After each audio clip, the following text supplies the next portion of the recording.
Bloodlust.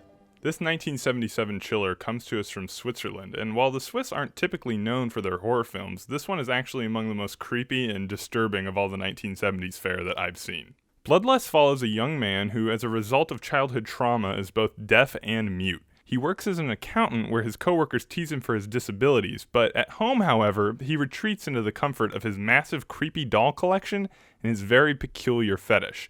Our hero has an obsession with drinking blood, specifically licking it off bare skin. Over the course of the film, he progressively ramps up the severity of his blood-drinking adventures.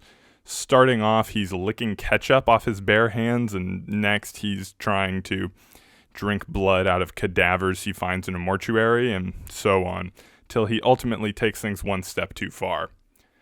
Bloodlust is quite something. Seemingly the only film of its kind from director Marian Vajda, who spent the vast majority of his career directing short documentary films about his native Croatia. Overall, the movie has a pretty languid pace and has what I would call a certain art house flair that few other exploitation and horror films of this era can claim. The color palettes and photography, particularly in the film's final scenes, remind me more of Czech art horror classic Valerie and Her Week of Wonders. The mute hero makes for a unique storytelling device as well, since in general there's not that much dialogue spoken, certainly not dialogue involving our main character. Chilling and unusual, this will certainly make for an unconventional addition to any horror film collection. That being said, there are some negatives. I found the score to be quite annoying, although I do feel that it fits the tone of the movie.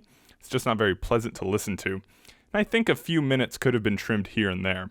Once the story has really gotten going, it falls into a bit of a pattern of our blood drinker either being at work or being creepy to the naive neighborhood girl that he has a bit of a crush on, and alternating those scenes with him seeking out more and more blood to drink during the night.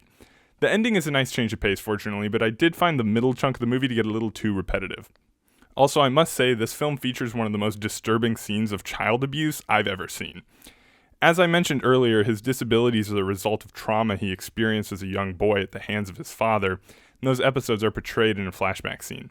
This made me squirm in my seat a bit, and I would suggest that anybody who is sensitive to that sort of material to perhaps steer clear of the movie altogether, or at least maybe avert their eyes for that scene.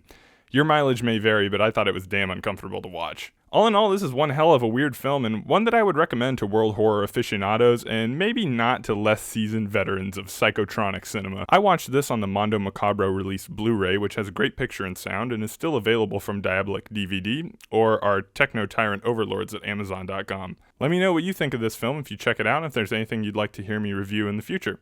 Thank you for watching, and check out my channel for some other reviews of horror and exploitation films from all around the world.